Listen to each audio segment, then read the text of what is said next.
دریافت فرمایا ہے کہ ائمہ مساجد پوری صورت پڑھنے کی بجائے کوئی رکوع پڑھتے ہیں اور پھر کوئی رکوع پڑھتے ہیں، تو کیا یہ صحیح ہے؟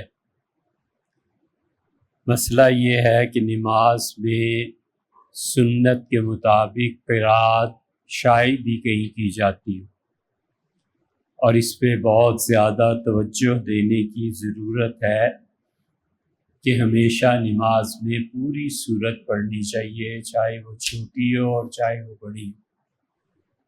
حنفی فقہا نے اس تقسیم کو مانا ہے جو سیدنا عمر رضی اللہ عنہ نے کی تھی، اور یہ کئی مرتبہ کئی جگہ پہ ہم بیان کر چکے۔ جہاں تک اس کا تعلق ہے کہ فرض نماز کی پہلی 2 رکعتوں میں 2 مختلف صورتوں کے آخری حصے پڑھے جائیں، مثلا ایک میں یہ پڑھ دیا کسی صورت کا آخری حصہ، اور دوسری میں فرض نماز میں دوسری صورت کا آخری حصہ، جیسے خلقناکم عبثا وانکم الینا لا ترجعون پڑھ دیا ایک رکعت میں مغرب کی، اور مغرب ہی کی دوسری رکعت میں قد افلاح من تزکا، یہ 2 صورتوں کے آخری 2 حصے ہو گئے، اس کو کرنا مکروہ ہے۔ حوالہ آپ نے پوچھا ہے تو شامی میں یہی لکھا ہے۔ اب شامی کون پڑھے؟ اتنے پڑھنے والے اچھے مفتی پڑھیں تو عمل کیوں نہ کریں؟ آسان سی چیز بتاتے ہیں۔ مفتی رشید احمد صاحب رحمۃ اللہ علیہ کا نام سنا ہوگا، احسن الفتاویٰ جو حضرت رحمۃ اللہ علیہ کا ہے نا، اس کی 3ری جلد میں جہاں حضرت نے قرات کا باب باندھا ہے، اس میں انہوں نے اس چیز کو مکروہ لکھا، ٹھیک ہے؟ احسن الفتاویٰ کی 3ری جلد میں جہاں قرات کا باب آتا ہے اس کو دیکھ لیجئے۔ پلینو سے رضوان صاحب آپ نے یہ سوال بھیجا ہے، اس کا جواب یہ بھی ہو گیا، اور خدا کرے یاد رہے تو یہ آخری جواب ہو، کیونکہ یہ سوال بار بار اٹھتا ہے اور کئی مرتبہ ہم اس کو واضح کر چکے ہیں۔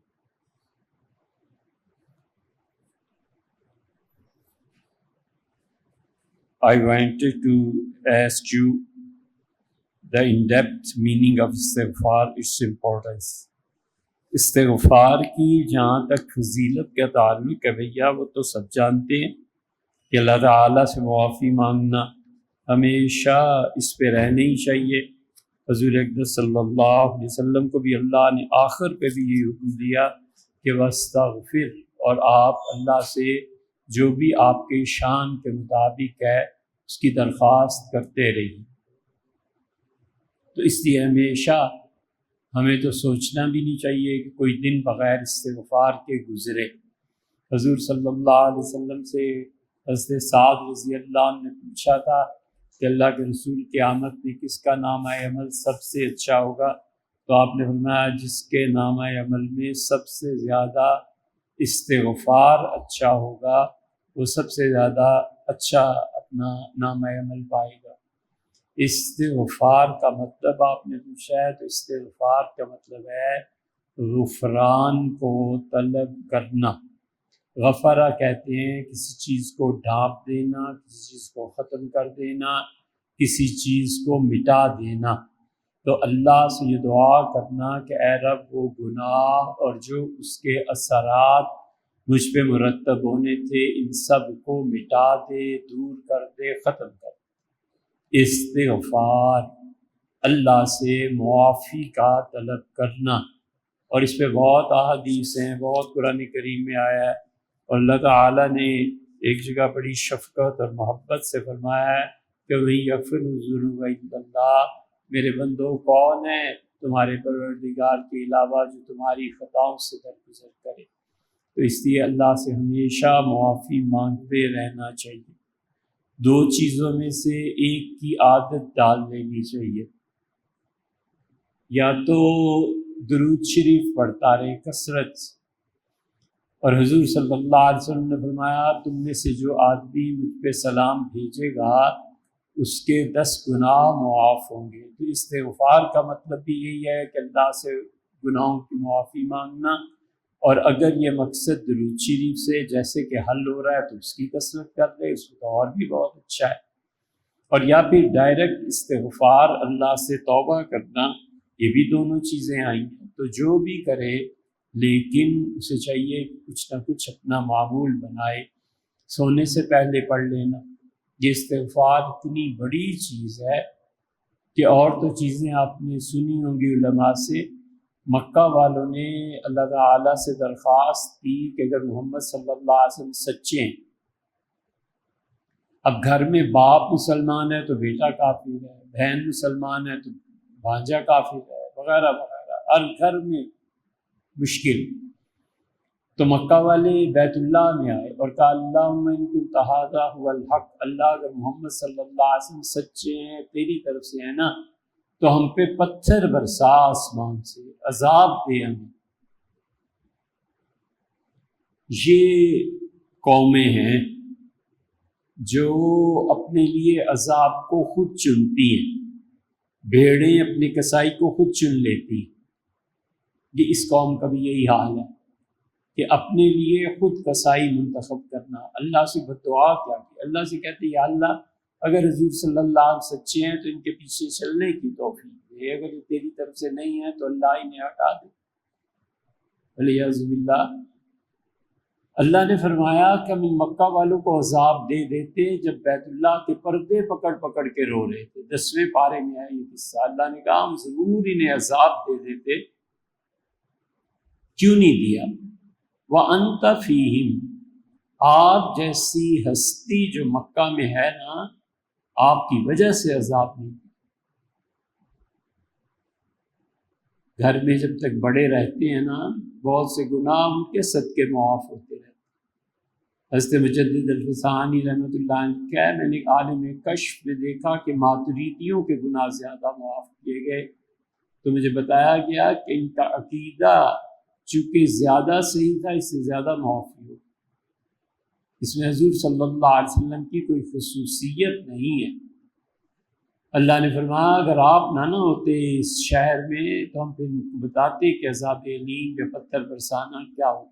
اور آگے کیا فرمایا، وَهُمْ يَسْتَغْفِرُونَ، اللہ نے کہا دوسری وجہ یہ ہے کہ یہ رات کو سونے سے پہلے ہم سے معافی مانگ لیتے، کہتے ہیں اللہ جو دن میں گناہ ہو گئے تو معاف کر، اللہ جو غلطیاں ہو گئی معاف کر۔ تو استغفار ان مشرکین مکہ کو کم سے کم دنیاوی عذاب سے تو بچا گیا نا، دنیا کے عذاب سے تو استغفار نے ہمیں بچا لیا۔ اس لیے اسے ہمیشہ اپنا معمول بنانا چاہیے۔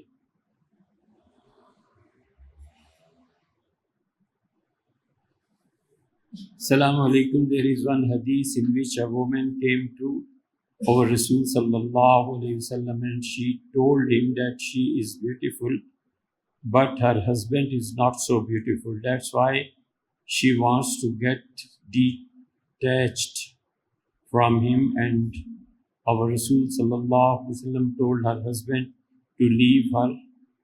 Can you tell me what was the duration between their nikah and the time she approached Rasul sallallahu alayhi wasallam for separation?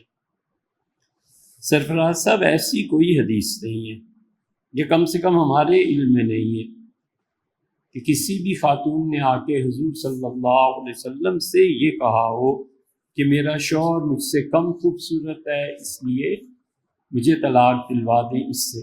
ایسے غالباً کوئی حدیث ہے نہیں، کم سے کم ہمارے علم میں نہیں ہے۔ اور شاید آپ کی مراد وہ حدیث ہے جو بخاری شریف وغیرہ میں آئی ہے، وہ اور چیز۔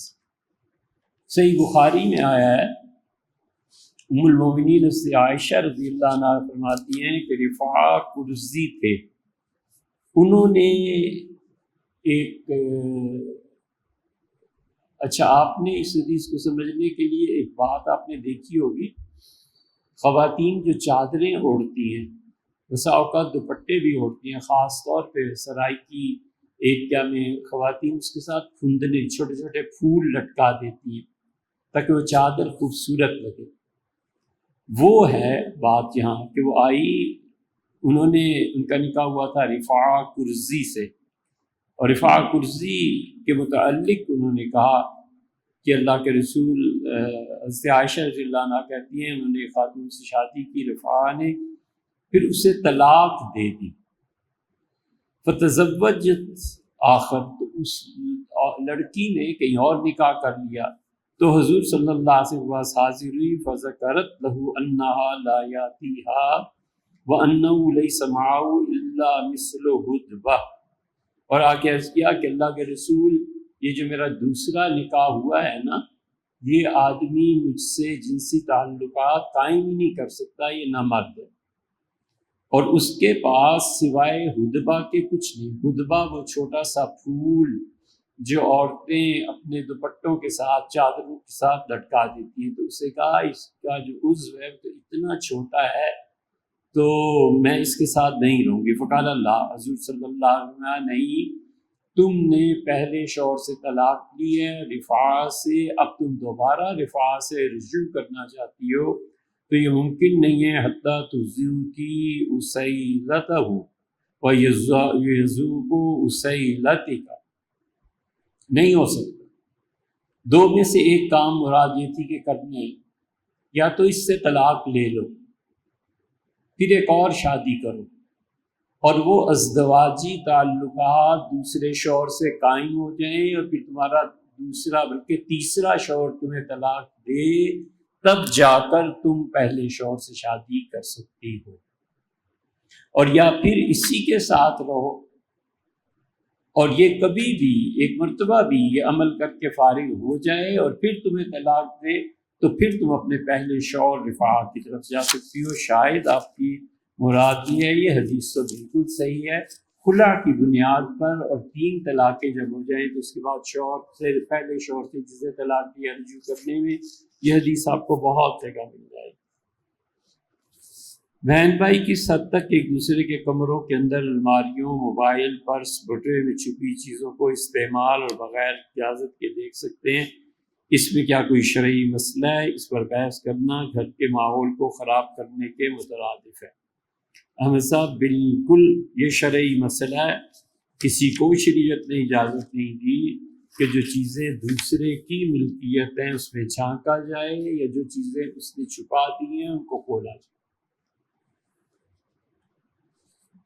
ہمارے ہاں اکثر طلاق کے مسائل آتے ہیں، اور اتنی بد تہذیب اور اتنی زیادہ تربیت نہ ہونے کی چیزیں ہیں کہ میں نے اپنے شوہر کا فون کھول لیا، میں نے اس کا لیپ ٹاپ دیکھ لیا، میں نے اپنی بیوی کا لیپ ٹاپ دیکھ لیا، میں نے اپنی بیوی کا فون چیک کر لیا، طلاق ہو گئی۔ اب وہ تو طلاق بعد میں ہوئی نا، تمہیں پہلے پوچھے کہ اجازت کس نے دی تھی؟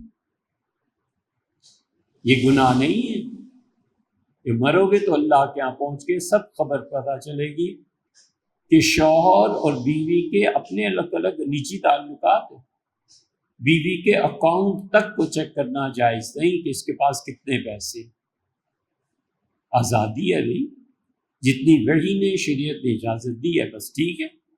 اس لیے کوئی بھی چیز، حضور صلی اللہ علیہ وسلم کبھی ان چیزوں کا نہ جھانکنا جسے تم سے منع کیا گیا ہے، اور اگر تم یہ کرتوت کرو گے تو تم معاشرے میں فساد پھیلا دو گے، جسے آپ نے کہا نا گھر گھر فساد پڑ جائے گا، یہی کرتوت ہوتے ہیں، بھائی کو یہ ہو، بہن کو یہ، فلانے کو یہ۔ سیدھی طرح آرام سے اپنی زندگی بسر کرو، تمہیں اختیار کس نے دیا؟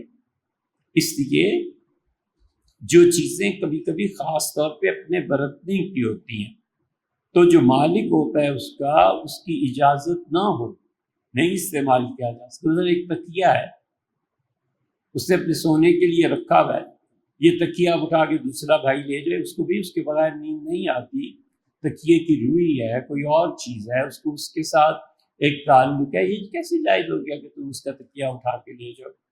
اور اگر وہ منع کر دے کہ نہیں یہ کمبل میرا ہے، مجھے اس کمبل میں ہی نیند آتی ہے، میں سانس کی بیماری تکلیف کی وجہ سے رضائی نہیں اوڑھ سکتا، تو اپنا اس کمبل کو بھائی سے نہیں لے سکتا، اپنا بندوبست کرے، نہ سوئے نہ رات میں، جو مرضی کرے۔ اس لیے شریعت ان چیزوں میں سختی سے منع کرتی ہے۔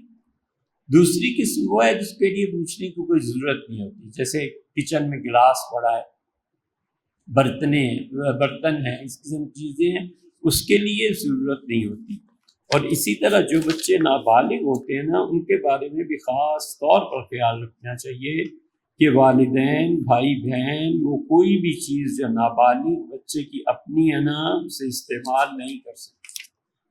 نابالغ بچہ ہے، اس کے پاس پینسلز پڑی ہیں، اس کے پاس ربر پڑا ہے، بھائی کو چاہیے، والد کو چاہیے کہ کہے بیٹے میں یہ لے لوں، استعمال کر لوں۔ اگر وہ اجازت دے تو استعمال کرنا ہے، اور اگر بچہ باپ کو اجازت نہیں دیتا تو استعمال کرنا ہی جائز نہیں۔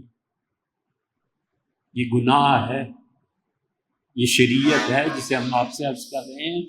اس لیے ہمارے ہاں معاشرے میں انسانیت اور شریعت ختم، بالکل انہیں پرواہ ہی نہیں ہوتی۔ بہن کے کمرے میں گئے، قلم اٹھایا، لکھنا شروع کر دیا، ہرگز درست نہیں، اس سے پوچھنا چاہیے۔ یہ چیز ہے۔ اور اگر نابالغ بچے ایک دوسرے کی چیزیں استعمال کریں، خاص طور پہ کھیل وغیرہ میں، وہ ٹھیک۔ اور اگر باپ نے اپنے بچے کی کوئی چیز لے لی اور اسے اس نے توڑ دیا تو لازم ہے کہ وہ چیز واپس کرے، سمجھے؟ ایسے ہی نہیں ہے۔ پینسل لے لی اور اسے لکھا نہیں گیا، غصہ آ گیا، کیا قلم ہے، کیا پین ہے یار، اٹھا کے پھینک دیا، وہ ٹوٹ گیا، وہ خراب ہو گیا، یہ اس کے ذمے تاوان آ گیا۔ اتنے پیسے اسے دو، چاہے وہ 1 روپے اور چاہے 100 روپے کی وہ پینسل ہے، نہیں دو گے تو بچہ ہے نا، اس کے مال کے تم ابھی وارث نہیں ہو جب تک کہ وہ بالغ نہ ہو جائے۔ بچے کا حق بنتا ہے کہ اسے چیز لے کے دی جائے۔ اس لیے ہمیشہ اپنی لیمٹس کو سوچنا چاہیے کہ باپ ہو جانے کا مطلب یہ نہیں ہوتا کہ جو اولاد ہے یہ میری غلام ہو گئی ہے اور جو چاہو کرو، اور بیوی کا بھی معاملہ ایسے ہی۔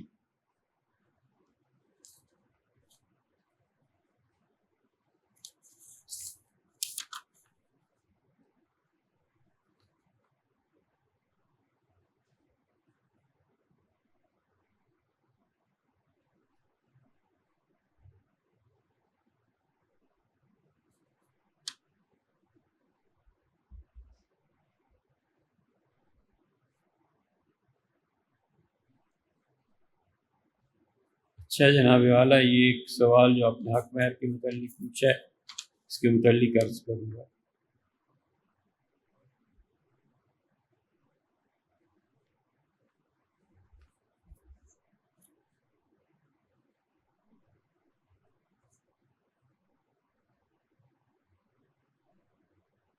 حسن صاحب، یہ جو حدیث میں مفہوم اس طرح سے ہے نا کہ نبوت میں کوئی چیز باقی نہیں رہی سوائے مبشرات کی، تو اصل حدیث اس طرح سے ہے کہ حضور اکرم صلی اللہ علیہ وسلم نے فرمایا کہ نبوت ختم ہو گئی اور بقیہ مبشرات، اور مبشرات جو ہیں وہ ہو۔ تو صحابہ رضی اللہ عنہ نے یہی سوال حضور صلی اللہ علیہ وسلم پوچھا تھا جو آپ نے تحریر فرمایا ہے کہ ہم نے کہا مل مبشرات یا رسول اللہ، اللہ کے رسول، مبشرات خوشی کی چیزیں، کسی کو اچھی خبر سنانا، بشارت دینا، یہ کیا چیز ہے؟ تو آپ نے کہا رویا صالحہ، نیک خواب، اچھا خواب، یر المومن، مومن جو دیکھتا ہے، او توریہ لہو، یہ اس کے لیے کوئی دیکھتا ہے اور اسے آ کے بتاتا ہے کہ میں نے آپ کے متعلق یہ خواب دیکھا ہے، آپ نے فرمایا یہ ہے بشرا، یہ ہے بشارت۔ قرآن کریم میں بھی آیا، کیسے یوسف علیہ السلام کو کنویں میں پھینک گئے، فارسل واردہم دلوا، اور ہوا یہ کہ ایک قافلہ پیچھے سے آیا اور انہوں نے ڈول لٹکایا، تو پانی کی بجائے یوسف علیہ السلام بچے تھے، اس ڈول میں بیٹھ گئے، تو اس نے جو ڈول اوپر کھینچا تو اس نے کہا یا بشرا ھذا غلام، ارے قافلے والو مبارک ہو، خوشخبری ہو، یہ تو اتنا پیارا سا بچہ آ گیا ہے، ہم پانی کے لیے ڈول ڈال رہے تھے تو اور بچہ آ گیا ہے۔ یہ بشارت کی چیز ہے، خوشخبری کی چیز ہے۔ حضور صلی اللہ علیہ وسلم بھی کبھی کبھی فرماتے تھے میں تمہیں خوشی کی ایک خبر سناؤں، اور یہ آداب میں بھی لکھا ہے کہ ہمیشہ خوشی کی خبر نہیں رکھنی چاہیے اپنے پاس، فوراً بتائے تصدیق کرتے، اور غم اور نوحے کی خبر وہ صبح کے وقت کسی کو بتانی چاہیے، رات کو نہیں۔ مثلا رات کو فون کرنا کہ فلاں کا انتقال ہو گیا ہے، جب تک بہت ضروری نہ ہو نہیں کرنا چاہیے، اس کی رات کی نیند خراب ہو گئی نا، وہ بیچارہ تو سو ہی نہیں سکے گا، رات بھر کیا سوچے گا۔ صبح بتا دینا، اگر وہ زیادہ ضروری نہیں ہے تو صبح تو خبر دی جائے۔ تو بشرا اس کو کہتے ہیں کہ اس کو اچھی چیز کی خوشخبری کی بات کی جائے۔ اوپر والی حدیث سے یہ بھی پتہ چلتا ہے کہ سیدنا عیسیٰ علیہ السلام دوبارہ آئیں گے تو ان پر وحی نہیں آئی۔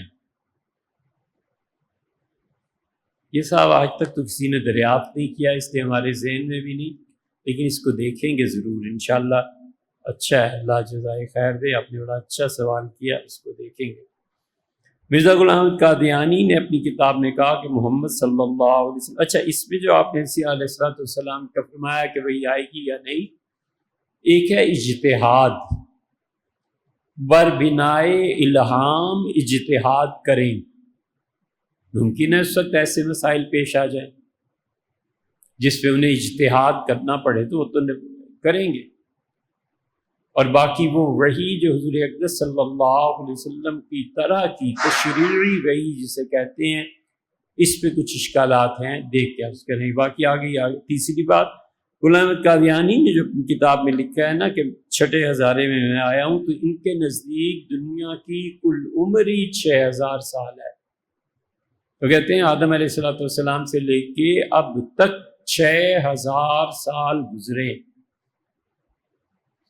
ایک موقف ہے کہ 6000 سال گزرے ہیں اور 7ویں میں آیا ہوں، یا 5 گزرے ہیں اور 6ویں میں آیا ہوں، یہ پکا جھوٹ ہے ایک۔ اور دوسرا موقف یہ ہے کہ میرے نسب حضور صلی اللہ علیہ وسلم کا نسب آدم علیہ السلام تک کامل ہے، یہ دوسرا پکا جھوٹ ہے۔ حضور اقدس صلی اللہ علیہ وسلم کے والد عبداللہ تھے، ان کے والد عبد المطلب تھے، ان کے والد ہاشم تھے، چلتے جاؤ۔ جب اسماعیل علیہ السلام کا ذکر آیا نا حضور صلی اللہ علیہ وسلم کے سامنے، تو آپ نے کہا کذب النصابون، اس کے پیچھے جو میرے آباء و اجداد گنواتے ہیں یہ پکے جھوٹے ہیں۔ لا یعلمہم الا اللہ، اللہ کے علاوہ لا یعلمہم الا اللہ، اللہ کے علاوہ کوئی نہیں جانتا۔ قرونم بین ذالک کثیرا، حضرت اسماعیل علیہ السلام سے آگے پھر آدم علیہ السلام تک کتنی پشتیں گزری ہیں، اللہ کے علاوہ کوئی نہیں جانتا۔ اس کا حوالہ دیکھنا ہو تو سورہ ابراہیم علیہ السلام کی جو ابتدائی آیات ہیں اس میں دیکھو، جہاں عبداللہ ابن مسعود رضی اللہ عنہ نے کہا جو یہ کہتا ہے کہ حضور صلی اللہ علیہ وسلم کا نسب فلاں جگہ تک یعنی آدم علیہ السلام تک ہے، وہ جھوٹ بکتا ہے، ایک حوالہ۔ دوسرا حوالہ جو اس کو دیکھنا ہو تو قرونم بین ذالک کثیرا، یہ آیا ہے سورہ فرقان، اس کی تفسیر دیکھ لیجیے۔ تیسرے خود یہ احادیث آپ کے سامنے جو پیش کی، ہم بھئی کیسے حضور اقدس صلی اللہ علیہ وسلم آدم علیہ السلام تک مان سکتے ہیں؟ یہ آج ایک چیز دریافت ہو رہی ہے، یہ 30 لاکھ سال پرانی ہے، آج ایک چیز دریافت ہو رہی ہے اور وہ کہتے ہیں جی یہ اتنے کروڑ سال پرانی ہے۔ یہ جتنے بچے سائنس پڑھتے ہیں نا، آپ جب انہیں بتاتے ہیں کہ 6000 سال اور 7000 سال، وہ کہتا ہے مذہب کچھ کہتا ہے، یہ سائنس کچھ کہتی ہے، کس کو مانے کس کو چھوڑے۔ تو سیدھی بات کرو گے یار، حضرت آدم علیہ السلام سے لے کے اب تک کتنے برس گزرے ہیں، کتنی چیزیں سامنے آئی ہیں، اللہ کے علاوہ کوئی نہیں جانتا۔ سائنسدانوں نے، مورخین نے جو چیز دیکھی ہے، وہ جب یہ کہتے ہیں کہ 5000 سال پرانی تہذیب ہے، ہڑپا کی، موہنجو داڑو کی، فلاں کی، یہ شاللہ دتا میں کہ کس جگہ اسلام آباد میں آثار ہیں کہ وہ سب باتیں درمیان کی ہیں۔ یہ کہنا کہ آدم علیہ السلام سے یہ سب جھوٹ ہے، چاہے وہ کوئی مولوی بولتا ہے اور چاہے یہ بولتے ہیں، دنیا کی عمر کوئی نہیں جانتا۔ سائنس کوئی تحقیق کرے گی بھی تو اپنے طور پہ کچھ کرے گی، اپنے ریزلٹس دے گی، ہمیں کیا ضرورت ہے ان چیزوں کو چھیڑنے کی اور پڑھنے کی جس کا ہمارے پاس کوئی ثبوت نہیں، اور اللہ اور اس کے رسول صلی اللہ علیہ وسلم نے فرمایا بھی کچھ نہیں۔ ایک یہ سوال فرمایا ہے کہ ہم نے کئی مرتبہ یہ حدیث بیان کی کہ حضور اقدس صلی اللہ علیہ وسلم نے فرمایا کہ 66 قاضی جہنم میں جائیں گے اور 33 ہیں جو جنت میں جائیں گے. بالکل یہ حدیث ہے. یہ دیکھیے آپ سنن ابی داؤد کی کتاب القضاء کو شروع کیجئے تو سعید رضی اللہ عنہ کہتے ہیں میں نے حضرت ابو ہریرہ رضی اللہ عنہ سے سنا کہ رسول اللہ صلی اللہ علیہ وسلم من ولی القضاء، جس آدمی کو فیصلے کے لیے بٹھا دیا گیا، فقط ذبح بغیر سکین، وہ آدمی تو بغیر چھری کے بیچارہ قتل ہو گیا. حضرت ابو ہریرہ رضی اللہ عنہ نے پھر یہی حدیث بیان کی. تیسری روایت میں انہوں نے کہا کہ حضور اکرم صلی اللہ علیہ وسلم القضاۃ ثلاثہ، قاضی 3 جو ہوتے ہیں، واحد فی الجنہ، ایک جنت میں جاتا ہے، واثنان فی النار، اور 2 جہنم میں چلے جاتے ہیں. یہ جسٹس اور جج بننا اور قاضی بننا اور شریعت کے مطابق فیصلے، یہ کوئی بچوں کا کھیل نہیں ہے. یہ اپنی عاقبت کو داؤ پہ لگانا ہے. ایسے ہی تو نہیں ائمہ اور تابعین اور تبع تابعین، امام ابو حنیفہ رحمۃ اللہ جیسا آدمی بچتے تھے عدالت میں قضا سے.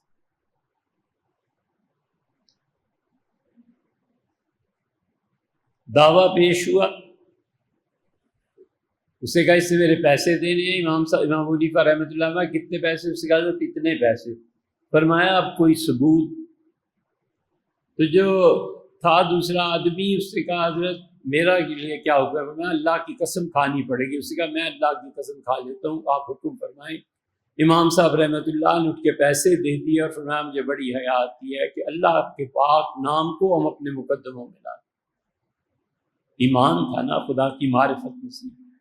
اس لیے آپ نے فرمایا کہ ایک جنت میں 2 جہنم میں. فَأَمَّا الَّذِي فِي الْجَنَّةِ فَرَجُلٌ عَرَفَ الْحَقَّ، جنت میں تم میں سے وہ فیصلہ کرنے والا جج جائے گا جس نے حق کو پہچان لیا، فَقَضَىٰ بِهِ، اور اپنی دانست کے مطابق اس نے بالکل حق ادا کیا، تحقیق کا، اور پھر سچ پہ فیصلہ دیا. وَرَجُلٌ عَرَفَ الْحَقَّ، اور دوسرا آدمی وہ جسے پتہ چل گیا کہ اصل میں گیم کیا چل رہی ہے، فَجَارَ فِي الْحُكْمِ، اور وہ دب گیا اور اس نے فیصلہ حقیقت کے خلاف دیا، فَهُوَ فِي النَّارِ، وہ جہنمی. وَرَجُلٌ قَضَىٰ لِلنَّاسِ عَلَىٰ جَهْلٍ، اور تیسرا وہ آدمی جو لوگوں کے فیصلے نپٹانے بیٹھ گیا اور اس نے قانون کو پڑھا ہی نہیں تھا. یہ ہے نا بات، پیسے دے کے تو وکیل بنا تھا، جھوٹی سندیں تھی. ٹھیک 2 آدمیوں کے متعلق حضور صلی اللہ علیہ وسلم آپ نے فرمایا جس نے میڈیکل طب کو نہیں پڑھا اور علاج کیا اور اس کا مریض ٹھیک بھی ہو گیا تو بھی یہ جہنمی. اس لیے کہ لوگوں کی حیا کھل جائے گی، اس کی جان کا معاملہ ہے، اور قاضی پورے ملک کا معاملہ ہے، اس کا یہ کیا کرنے چلا ہے. اور یہاں فرمایا حضور صلی اللہ علیہ وسلم نے اس نے علم ہی حاصل نہیں کیا اور بیٹھ گیا لوگوں کے فیصلے کرنے. وکالت کا امتحان تو پیسے دے کے پاس کیا تھا نا، بڑے باپ کا بیٹا تھا. اس لیے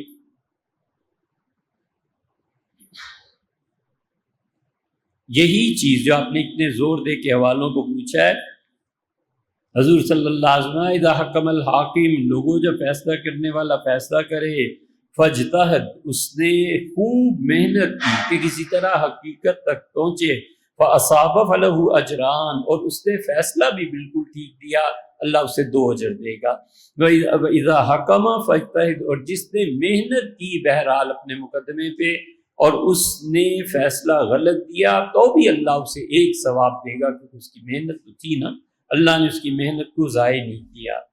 حضور اکرم صلی اللہ علیہ وسلم من طلب قضاء المسلمین حتی ینالہ، جس آدمی نے کہا کہ مجھے مملکت میں جج بنا دیا جائے یہاں تک کہ حکومت اس کی بات مان گئی، ثم غلب عدلہ جورہ، اور اس آدمی نے اتنے انصاف میں مبنی فیصلے کیے کہ ظلم کو اس نے مٹانے کی پوری کوشش کی، فلہ الجنہ، اللہ اسے جنت دے گا.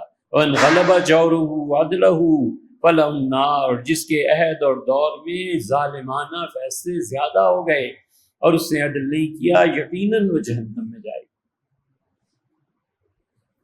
یہ ہے جو آپ نے حوالے پوچھے ہیں، ابو داؤد میں، ترمذی میں بھی ہیں، وہ بھی آپ سے عرض کر دیتے ہیں جو آپ کو اتنی زیادہ ہے نا جی، ترمذی میں بھی آیا ہے۔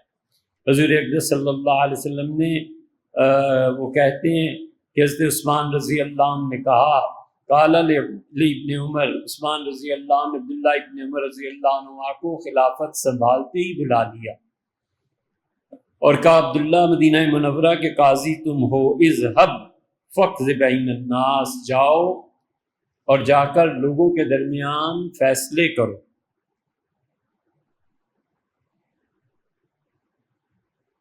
عبداللہ ابن عمر رضی اللہ عنہ نے کہا کہ امیر المومنین مجھے یہ عہدہ نہیں چاہیے، مجھے باز رکھے۔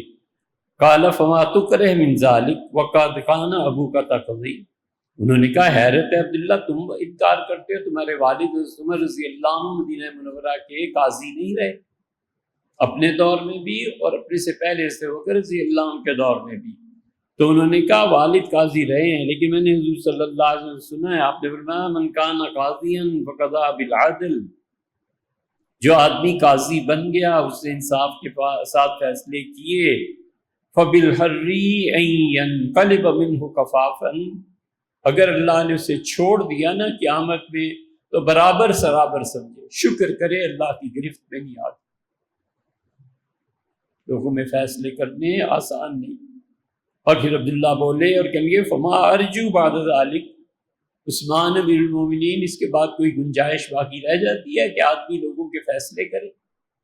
حضور صلی اللہ علیہ وسلم کہ اگر چھٹکارا ہو گیا نا تو بس سمجھو بہت اچھا ہو گیا، پھر اس کے بعد وہ فیصلے لائیں۔ اسی میں آتا ہے دوسری روایات میں کہ حضرت عثمان رضی اللہ عنہ کا میں نہیں چھوڑوں گا، تم قاضی بنو گے کیونکہ تم اپنے والد کے فیصلوں سے زیادہ واقف۔ تو ان کا امیر المومنین میں قسم کھاؤں گا میں قاضی نہیں بنوں گا۔ حضرت عثمان رضی اللہ عنہ نے کہا میں بھی قسم کھا لوں گا۔ ان کا آپ کھا لیں، آپ امیر آدمی ہیں، قسم کا کفارہ دے دیجیے گا، میرے پاس تو پیسے نہیں ہوتے کہ میں قسم کا کفارہ۔ اور یہ واقعہ امام حنیفہ رحمۃ اللہ کے ساتھ بھی ہے منسوخ۔ حضرت عثمان رضی اللہ عنہ آخر پہ کہا اچھا عبداللہ چلے جاؤ، لیکن میرے دور میں خبردار یہ قصہ تم نے کسی سے بیان کیا، تمہیں دیکھ کے لوگ قضا کا عہدہ قبول کرنا چھوڑ دیں گے، نقصان ہو جائے گا مملکت کا۔